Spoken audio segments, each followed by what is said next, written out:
Ladies and gentlemen, good morning. Thank you so much for joining us on this webinar this morning. My name's Andy Jackson, and you have joined the webinar that we're going to be talking about how to transform your financial reporting. So I said, my name's Andy Jackson. I'm the Ops Director at DATA³.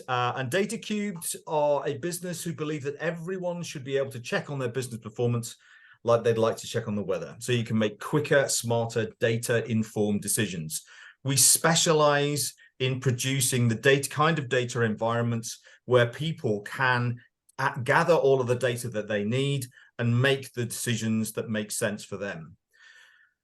So based on the premise that the vast majority of businesses have a multiple of software options, and they use software to be able to help and manage their business financially, from a marketing perspective, project management, sales, all different areas.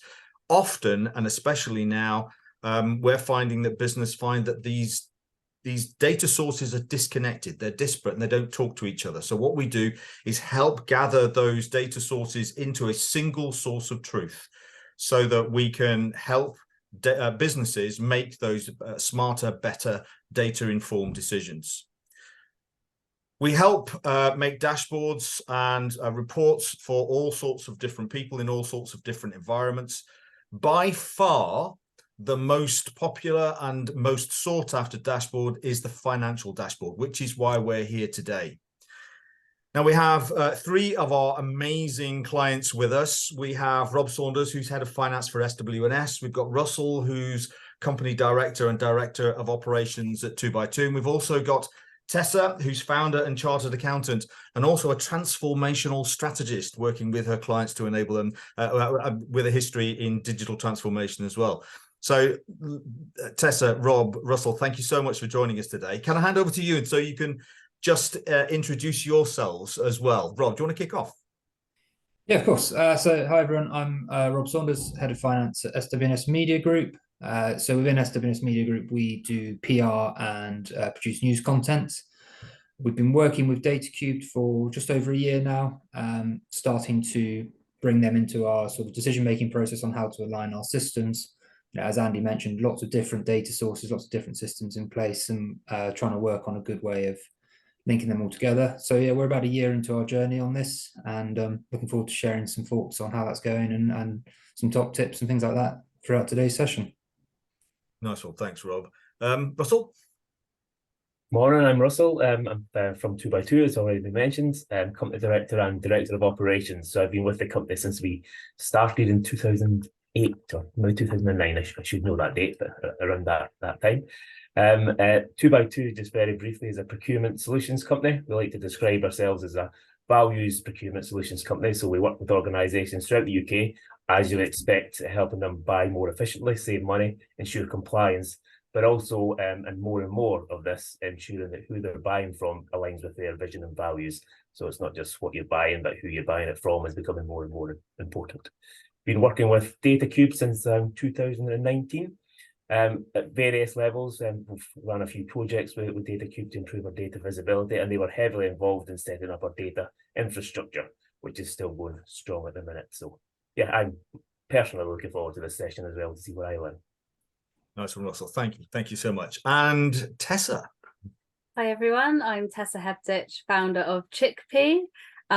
We basically help businesses to grow and help businesses to do less, and we help businesses of all sizes. So yes, I'm a chartered accountant, so we do lots of fun accountancy stuff, but we also do projects for large corporates, and that's the transformation space that Andy mentioned earlier. So data and reporting are hot topics for me. I've only very recently engaged with DATA³, but I've known Andy for a lot longer through the NatWest Accelerator. So yeah, very excited as well as the other panelists are too, to share thoughts and ideas and see what I can learn from this too. Great, thanks ever so much. So I've stopped sharing. We can see everybody's faces. Also on the screen, that for everybody's information, we have Helen Ward. Say hello, Helen.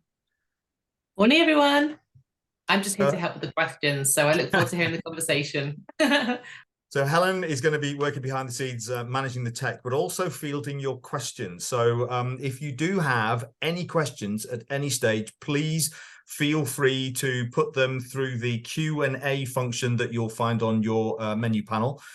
Please just put your questions in there. Helen will note them and then feed them in at the appropriate time. Helen, just butt in, because otherwise it's very easy to lose them. Either way, that we will seek to address any questions that we get towards the end if we haven't done so already.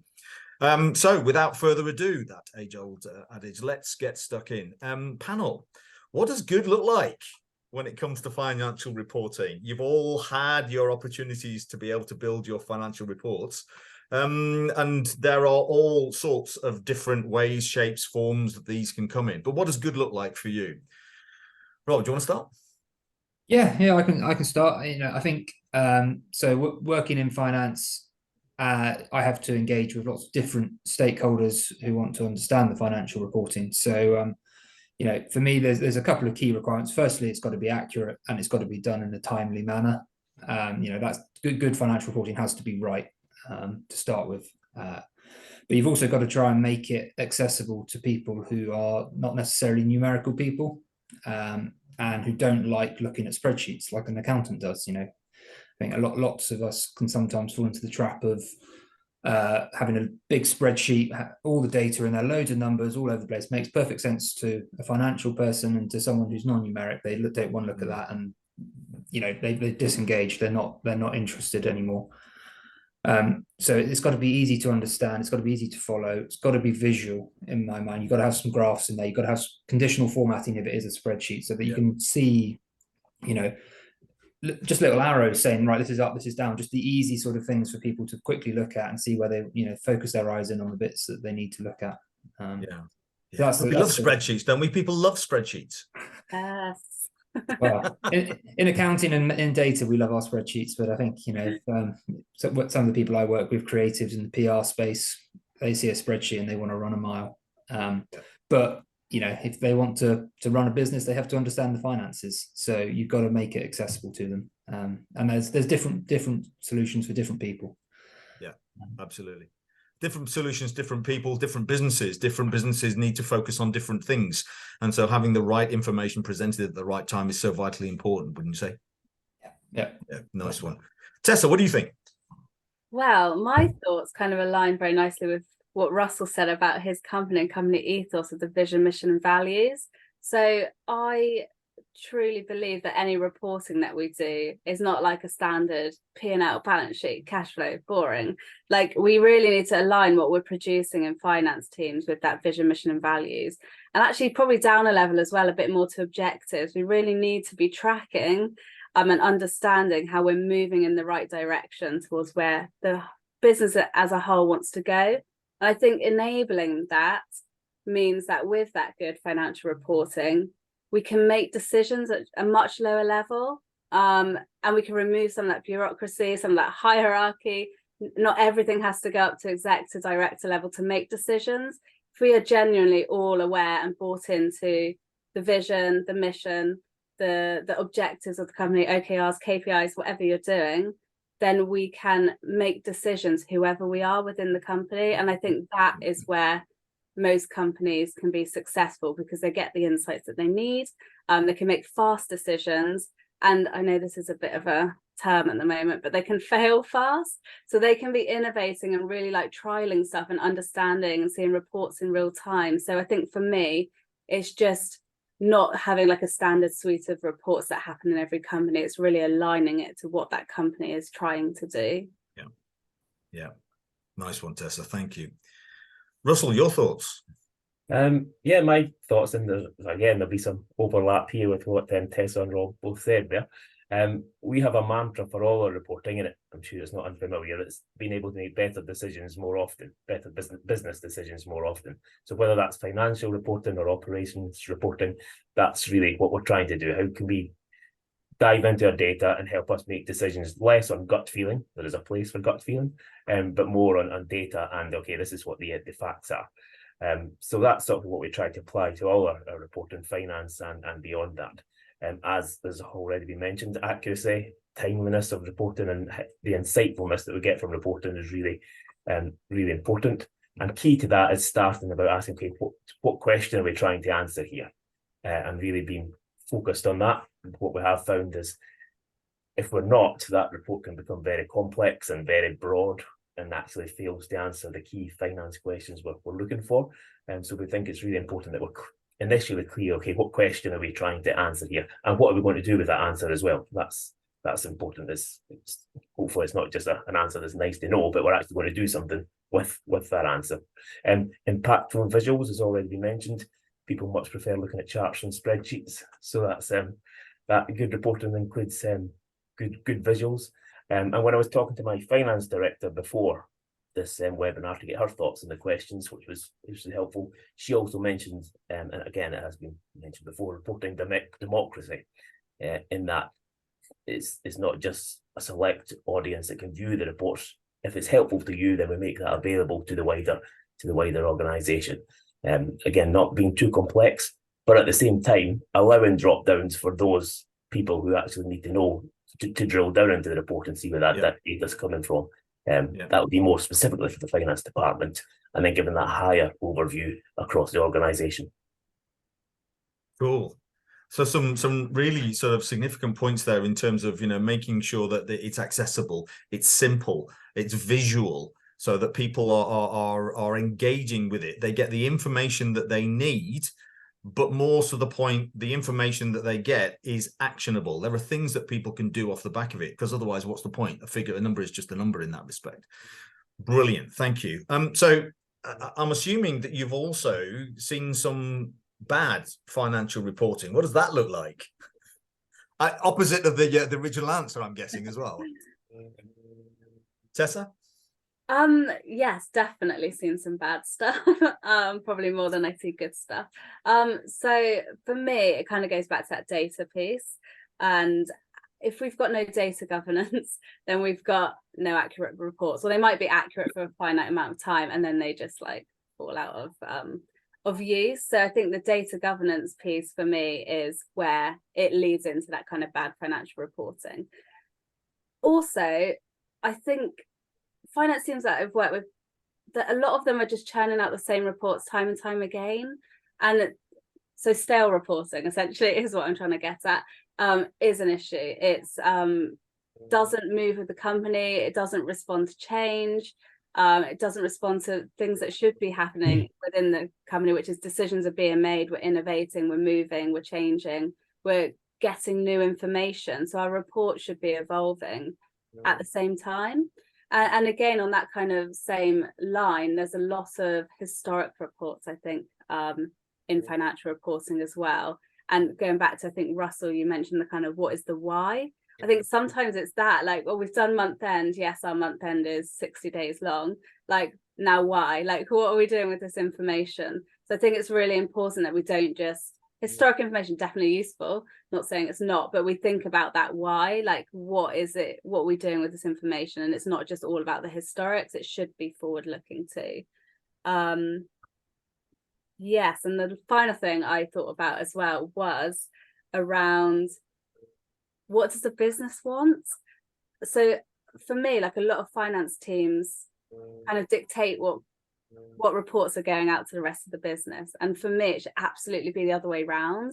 Like, what business decisions do you need to make in operations and marketing? Yeah. And then we take that, absorb that, understand that, and can produce something that helps you to make those decisions, rather than simply being like, here's your marketing P&L, because that's what we're used to doing. So I think having that really, like, that business partnering feel, but actually really listening and being and serving the rest of the company rather than kind of dictating what they might need. Yeah. Nice. Thanks, Tessa. Russell? I had reported, like you said, Andy, it's probably the opposite of what I just said before. But if I was to pick out three areas, too much detail. I talked about that before. I think if it becomes too complex, then it may help one or two in the organisation, but we want to make the most of our reporting. So we want to keep it focused on the question we're trying to answer, as Tess just mentioned as well. The other one is figures with a lack of comparator.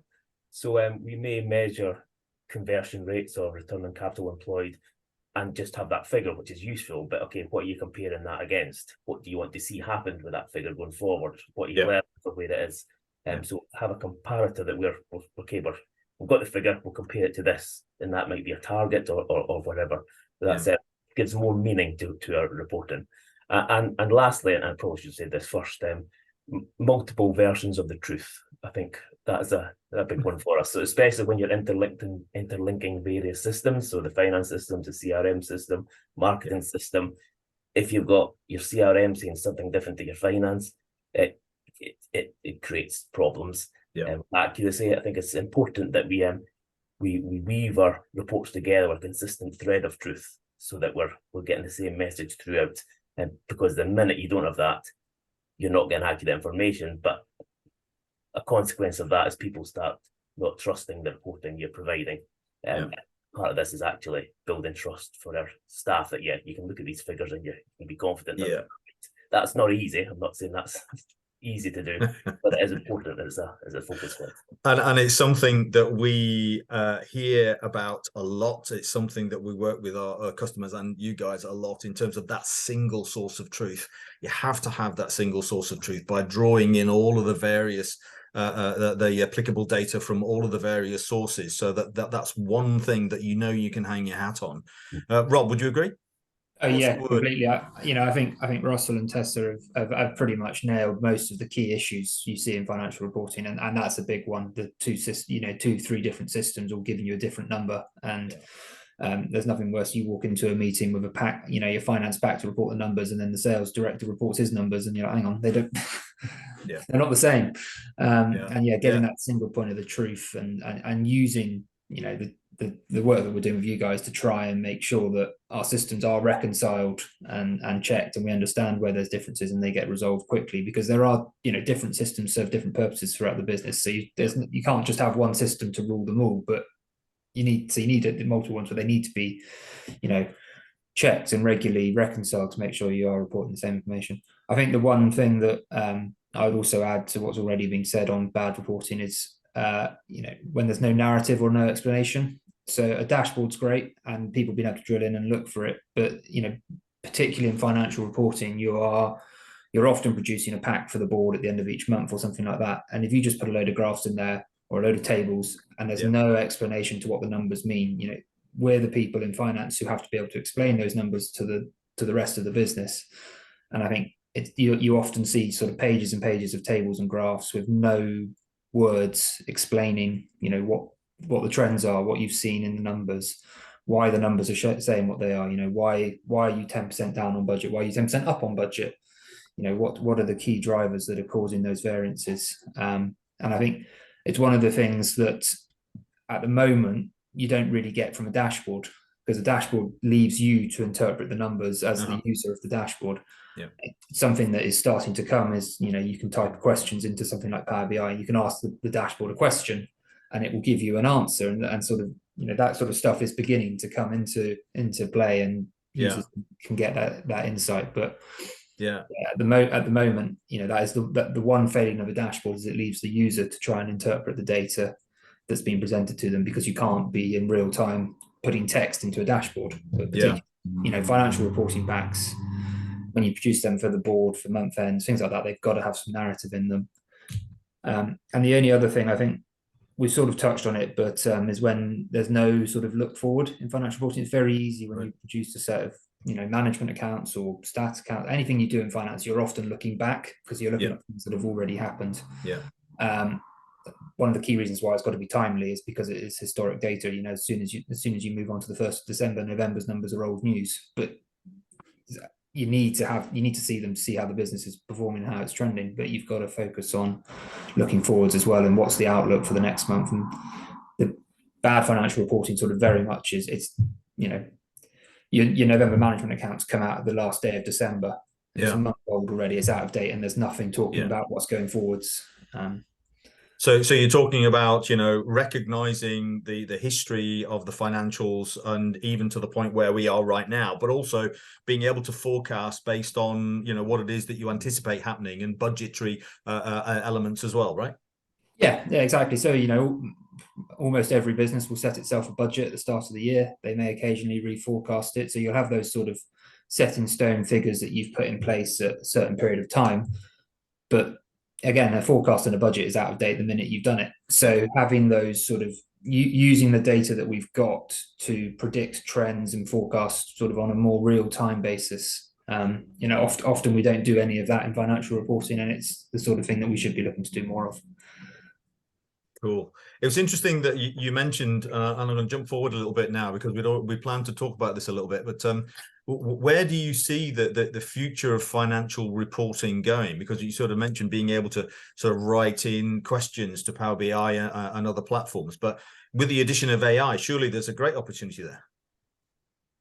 Yeah, I think there is. I think we have to be careful with how we use AI and how AI understands our numbers. You don't want it producing a load of narrative that you don't agree with. So I think at the moment we're still in a phase where you could potentially bolt it on to your data set and have a human review of it before it releases it. But it could do a lot of the sort of synthesizing the different data sets and looking for the trends and pulling them out for you.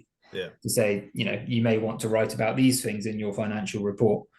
But I think, AI to help us with our narrative going forward is as a time saver, really, and drawing you as the preparer of the information into the key points that you need to go and investigate and look at.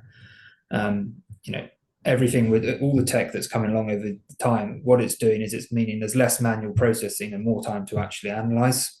And the tech's going to help with that analysis piece, I think, quite a lot. Yeah. So Tessa, have you got any thoughts on where this might go? Yeah, interestingly, I feel like AI at the moment, like everyone assumed when the robots came, they would take all the rules-based things and like tax, which would be good, and take those away from us first. But I actually feel like they're taking more of the creative stuff. So for me, I use ChatGPT a lot. I know there's lots of other tools, but I use ChatGPT a lot. And really, it helps me to put myself in someone else's shoes. So as a chartered accountant, someone working in finance, sometimes I get wrapped up in that I'm using a lot of jargon. I'm wrapped up in my own little finance world. So to be able to tell ChatGPT, like, imagine you are a business owner, imagine you are a marketing director, and you need to make this decision. What would you want to see to make this decision? For me, it helps in that, like, setting out and thinking about in a different way what kind of reports might be useful, what kind of KPIs might be useful to help people. Yeah. So it's interesting that it's not really going down the rules-based route in my mind at the moment. It's more that kind of creative thinking is what I think it could be useful. Yeah. And going back to what it is that we were talking about earlier about that single source of truth as well, having accuracy in data. AI and any kind of interrogative tool is only going to be as good as the data it has access to. Russell, your thoughts? Yeah, I mean, AI, I'm trying to keep up to date as best I can with AI. And as our organisation, I think it's trying to, again, ask what questions you want to ask of AI and where do we focus, because there's so many areas you could focus on.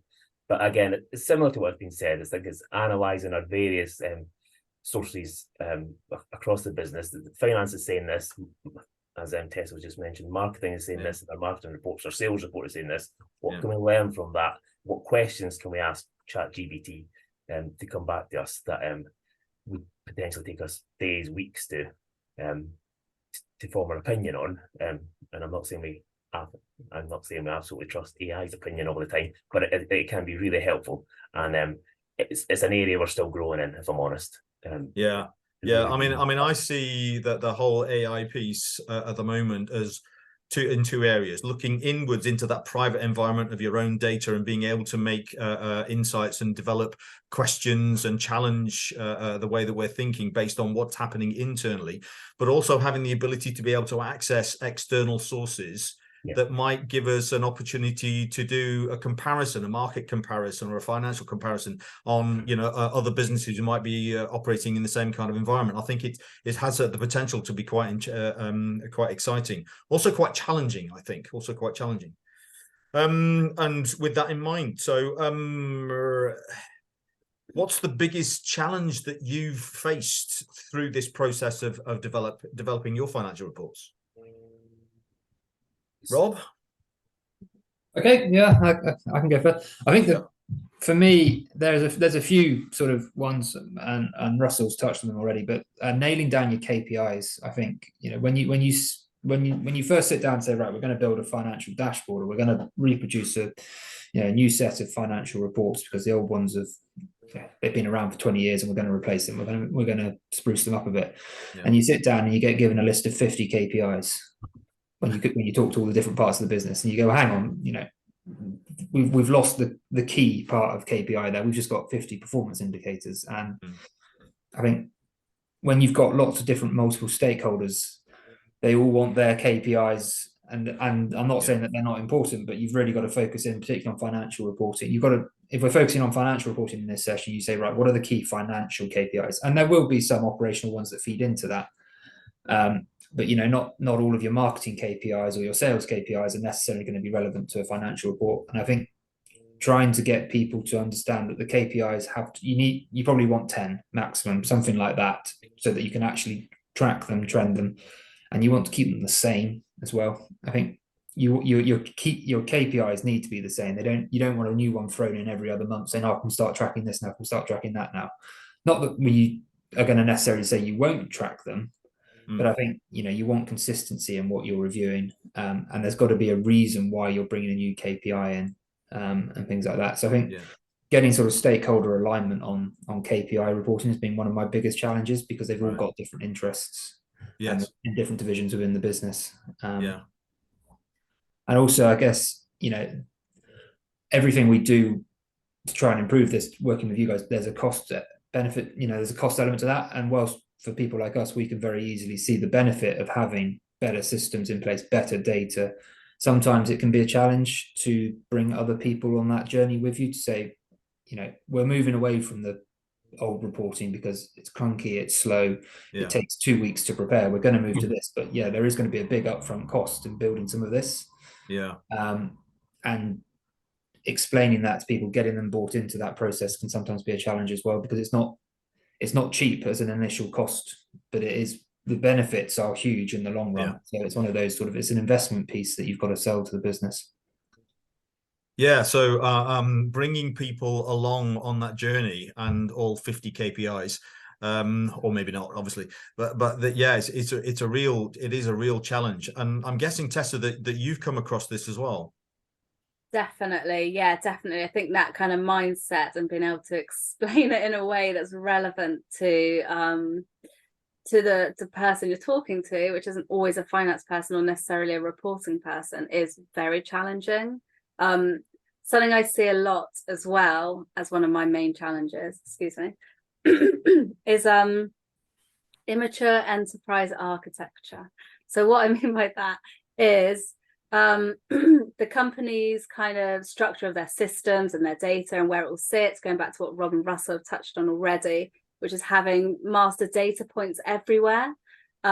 It's really difficult to then come in and put a layer of reporting over that's going to be accurate and people will trust and rely on. I think for me, the first thing to do is think about architecture, think about the systems you've got. Are you duplicating capabilities? Are you wasting money there? Like, that might release some money to then get people on board to invest in this kind of data and reporting piece. But also that data governance, which I keep mentioning, but I think it's so important to make sure the data has integrity and there's one source of the truth before you shove a layer of reporting on. It's that kind of data investigation and making sure that there's processes to maintain it. This isn't like a one cleanse activity. This is a complete overhaul of how you deal with data in your company. And along the same lines, I think we are definitely at risk of just having too much data. I know data is currency, blah, blah, blah. But we have a lot of processes which process data that then is never used by someone. We might put it on a report somewhere, but no one's looking at it. So I think we really need to think about the reporting first, and then push that back to what data is needed to get those outputs. And then we can start to cleanse that, put the governance in, and just get rid of that data that we don't need. So I think there's a lot of wasted time and energy on unnecessary data.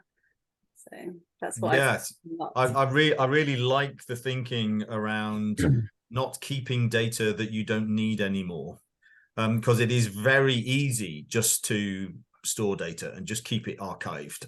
But I think I heard, sorry, I read something to say that, you know, in 5 years' time, it's possible that data storage will account for 20% of the world's carbon production. Yes, because of all of the data and the exponential increase in data generation. It's just incredible. So I think it's really useful to think in those terms. Russell, what about you? What are the challenges that you found? Just listening to the last two answers and particularly what Rob was saying about KPIs, I didn't note this down, but it just reminded me. Yeah, we have various KPIs at the minute. We try to refresh fairly regularly, but we were just having a conversation a couple of weeks ago about potentially going to each department and asking them from a finance point of view, okay, if you could only have one KPI, what would it be? Yeah. And ask that question to each department, but then review it, because it could mean that one report can pretty much cover all the answers to the questions that have been asked.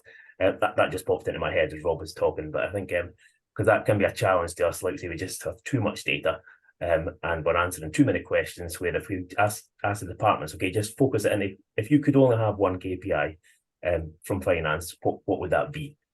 So that's a challenge, and we've not done it yet, but that's something we're thinking about introducing to the department, and just see departments and see what answers we get back there.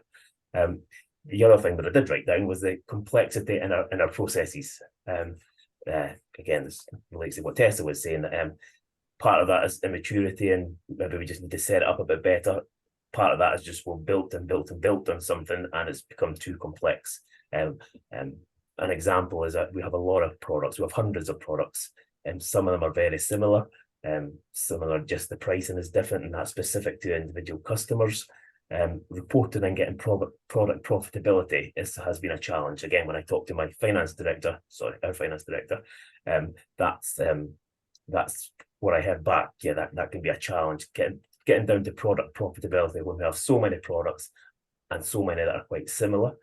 So by standardizing that, it has helped improve the situation there. It also helps us automate some processes as well, which has benefits throughout the organization. So yeah, that's when I saw that question, that's what came back is then complexity in our processes can make data reporting difficult. We want, if we bring in simplification and standardization, hopefully that makes things more efficient and more accurate, and again builds trust that we're reporting truthful data. Yeah, nice. Thanks for that. I just want to come back to something that we hinted at a little earlier. I think Rob, you said it in terms of, you know, getting people on board and the cultural challenges associated with implementing new reporting and new systems. Have you got any thoughts on that? Yeah, I think, you know, so the business I work for has been run by the same shareholders for a long period of time, and they are quite open to change and advancement, things like that. But you have to, you know, sort of take them on that journey with you, as you said earlier. And it is, you know, and I think what we've done in house with SWS Media Group with you guys is we've built sort of that one first dashboard where we put a lot of time and effort into getting it right, and we sort of used that. So look, this is what we can do. You know, we've just produced that dashboard is now used by, you know, one side of our business, the news business. They use that every morning to help inform their decisions for the day ahead, because it updates each night. Overnight, they get a fresh load of data in, and they can use it to run the business each day. And you know, we picked the big area where we had very poor reporting, which actually, so this wasn't a financial report at all. This was just based on how our news content was performing. Yeah. And we turned that into a dashboard first, because we thought if we get this right and we show them all the data that we've got and how we can use it, it opens up doors to then future projects and future development and reporting. So we actually haven't done anything on financial reporting with you guys yet, because we decided that this was the most important one to get the buy-in. And our next, you know, I'm currently talking with your team about the next step, which is the financial dashboard, financial reporting. We went about it a slightly different way. Rather than starting with that, we said, let's do something that they can use on an operational day-to-day basis to help inform their decisions and get that buy-in that way. And that's been really effective from our side, we got that one first killer dashboard that is used by so many people on a daily basis, and then that's helped to explain what I've been trying to explain to them, because here's the proof of what we can do with the data that we've got, and use that as a tool to help bring them on the journey to sell. Getting people to the point where they go, oh, I get it. And then it's much easier to move things forward and introduce new opportunities, because, well, you remember how much benefit there was to that thing. You go, well, here's another opportunity to get that same level of clarity and advancement. Brilliant. Thanks for that. So all three of you have engaged with various projects to be able to improve reporting and financial reporting. Rob, you're just starting to move into that specifically now, but you must have seen real benefits to this process. Otherwise, you wouldn't have continued doing it. So that's the question here now. Is what benefits have you seen from the financial reporting that you've put in place? Tessa, do you want to kick off with that one? I will, and I don't want to sound like I'm blowing my own trumpet, but of course. A client very recently, actually back in January, when, by the way, I was 7 weeks postpartum, I managed to save them £6 million in 1 week of work just by reframing their reporting and reframing what success looks like. I think sometimes we get hung up on vanity metrics, or this metric looks quite good, this makes this project look good, let's put that one on there, it says like 100% amazing. When you actually dig behind that, or even go back further and be like, what are we setting out to do? What was this project trying to achieve? It's not that metric that we're saying looks nice. It does look nice, but nothing to do with why we're doing this. We basically went back and reframed the kind of success and realized this project they had been doing for quite a few years essentially was unsuccessful. We went back to the business case, back to what it looked like, back to what money we wanted to save. Ironically, it was a procurement piece. What money we wanted to save. It just was not doing anything for the company. And so if they had carried on rolling this out, it would have racked up a £6 million bill and gone over budget by £6 million. So managed by reframing that reporting and really thinking about what we're trying to show, what we're trying to achieve, what is success in this kind of output, we could reframe it in that way. Nice. Good success. Massive. Well done. Thank you. Russell. Yeah, I'm not sure I could beat the £6 million saving. But certainly what we've found is, as far as getting our finance reporting more robust and more getting it right, to be honest, it's allowed us to develop continuous forecasting. So rather than annual and biannual budgeting cycles, we can now have a continuous forecast. We do have a continuous forecasting system, which is really helpful, and it allows us to and enable us to respond to the market's conditions much quicker, whether that be internal adaptation or external adaptation.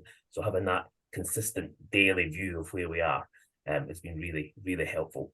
It's also given us more clarity on our 12-month P&L and cash flow forecasts. Again, greater accuracy there has led us. It helps us to make proactive decisions much quicker than when we could. So I suppose, that's the main benefit I've seen, is giving us a real-time picture, an accurate real-time picture that allows us to make decisions far quicker. And as has been mentioned before, delays in such decisions can have quite significant negative impacts on the business.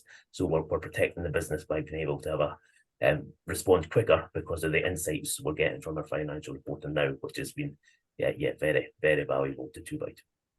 Amazing, nice one. Thanks, Russell. And finally on this one, Rob, what have you got? So I think when you get it right, you get that alignment of the decision making as well. I think so. If you present the right data to the board or to the the senior management team, whoever you're presenting that data to, and you're presenting the right data at the right time, it's much easier to get alignment of that decision making, because you're taking that gut feel. Often people have different gut feels about things, and if you're putting the right data in front of them, it can sort of help them to make that aligned decision. And it also, I think financial information historically has been very much what the board see, what the very senior management see. And what we've tried to do over the last few years is bring more and more people on the journey of what do the numbers look like. We're quite open with our financials with our staff. Yeah. We will talk through how's the P&L, how's the cash position, why are we holding a certain cash balance, things like that. It's explaining the numbers more and more to people. And we've started rolling out things like finance training for non-finance staff, just so they understand how the business operates and why we do certain things in finance certain ways. And I think, once you've sort of taken people through that journey, you can then start giving more people access to the financial reporting, and they can start making their own decisions on it, and they can start trying to use it just in little ways to drive how they operate on a daily basis. So I think that's been one of the benefits we've seen. And then the other one, just to blow my own trumpet slightly, which is not a £6 million saving, but it was a 4-month halving, well, basically halving of the time it takes to do the audit. Wow. Because we've really smoothed up our financial reporting process, we can get access to the data much more quickly. We can get access to the data in the right format. When it comes to our annual audit, we're signing off our accounts in September. We're in March year end. We're signing them off in August, September, not in 31st of December. Brilliant. And just, again, it means it's just been a much smoother process because we've got the right financial reporting. And there's a cost saving involved in that. I don't know what it would be. I'd have to go and work it out. But you've got less time with the audit. Everything's running quicker and more smoothly. So there are sort of benefits to your external providers as well of having good financial reporting. Which we've definitely noticed. Cool. So what's the thanks ever so much for that. We're almost coming to the end of our formal questions, but the one I have is where do you see things going from here for you and for financial reporting? Russell, do you want to kick that one off? Just drop that one on you. Yeah, that's you dropped on me a bit.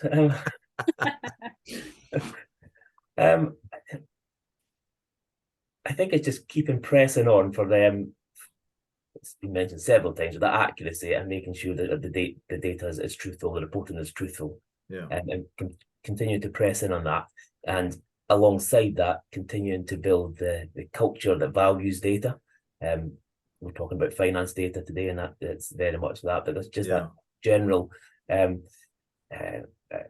understanding of the value that we're bringing, that data brings to an organization. When we ran our workshops with DATA³, that's something that they stress, that it's important that it's not just the finance department that understands the value of this, it's the wider organization and understands the value and sees the benefit of it.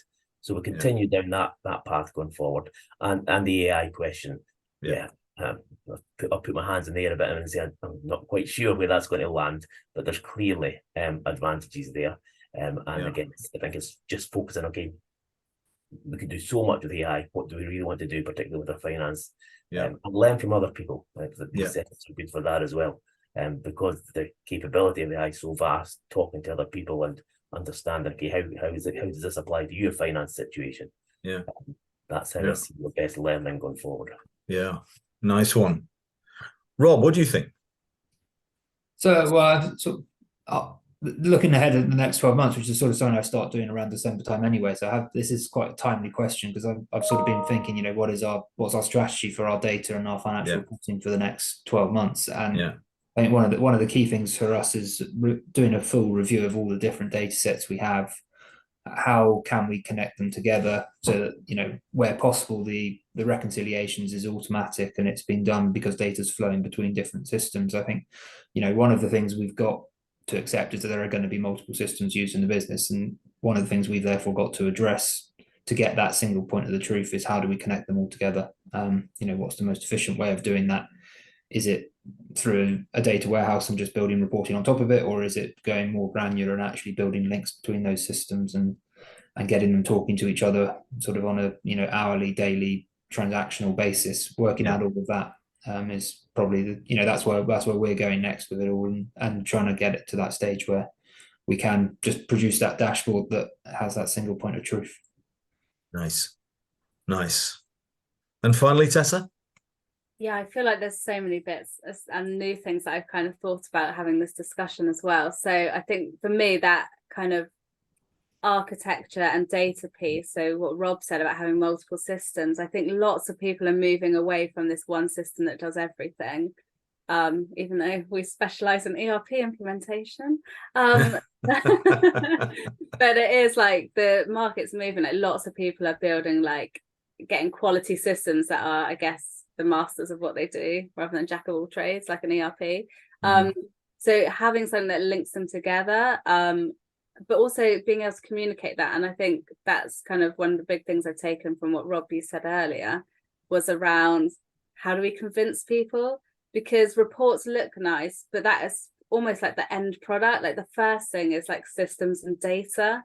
And that's like a bit more technical, bit more boring. Like it's harder to get that buy-in. So I think really trying to focus in and think about how having a really succinct way to kind of sell it, I think is like going to be one of my challenges that I'm going to really try and work on over the next few months.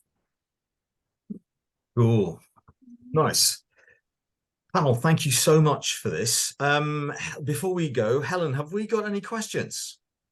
Yeah, sure. I think just personally, it's been great to hear from all of you. I think that kind of like recognizing there is so much opportunity that sits within financial reporting. You know, I think that someone that's not so close to it myself, I think you can appreciate that when you're coming across these challenges in business, to know that there are goals the other side of it, and it's worth persevering with these activities to get the outcomes, and to hopefully inspire other people that have joined us today and beyond to know that those are possible. So thanks so much for sharing your stories. I think that here there's a question from Tim. Thanks for your question, Tim. So what does the future focus equivalent of management accounts look like? Ooh. Tessa, that reaction looks like that's one for you. I was actually thinking, Christ, that's a good question. Need some time. No, I think that's a great question, because management accounts, the future of management accounts is a day one report, and it's a snapshot, and it's tailored to the user. It's not we've got a 10-day month end and then we're producing something. It should be real time, and also throughout the month. I know there'll be things that we can't necessarily do throughout the month, but there should be, at least to probably gross margin level, there should be some kind of snapshot that we can see on a regular basis. And it's not we're waiting for the reports to come out, we then have half a day meeting to talk about it. I think management accounts should be like the tiniest part for me of what finance is doing. And I don't know if I'm jumping ahead by doing my kind of top tip. Am I, if I say that? Probably, but you go for it anyway. Okay, so kind of leads into my top tip, which is the word finance and finance team for me causes a bit of an issue. And my top tip is actually for people to be a bit more radical and kind of reframe finance as like an insights team, because I really think it puts them in a box and it almost makes the rest of the company not really understand it, or like, you just do the finance, just tell me about the finance. But actually we in finance should, I believe, be the masters of the data, be the reporters of all the data that sits within a company, so it sits in one place, it stays aligned. So for me, kind of aligning with what I said, making it all about insights rather than just finance reporting is where I think it needs to go. So management accounts would therefore by default just be a small part of those insights that you're giving. But yeah, I think they need to be super, super quick. Great. Cool, Thanks for your answer, Tessa. Hopefully that answers your question, Tim. And just Rob, one for you. Now, obviously looking at that list of 50 KPIs, which one would you have picked out of that to have on your dashboard? A quick challenge for you all to come up with one KPI as being the most important one that you would choose. Oh, it's the most important KPI. I think for me, probably EBITDA per head. So, okay. You know, I think you want to make sure that your staff are operating in a way that's profit generating, and you want to be tracking that over time, because as the business grows, you'll put more cost in, all of that, and you want to make sure that that's not, in theory, your EBITDA per head should grow as you scale. And it's quite an important one. I think it tells you if you've got the right resourcing level. If it suddenly jumps by 20%, you're probably under resourced and you're probably working your team too hard. Likewise, if it suddenly drops by 10%, you've either put in a load of extra costs that you don't need, or all turnover's dropped off. So I think from that one KPI, you can, being put on the spot, but I think from that one KPI, you can probably tell a lot about the health of the business. I'm looking at the trends in that figure. Yeah. And would you agree, Russell? I would. Yeah.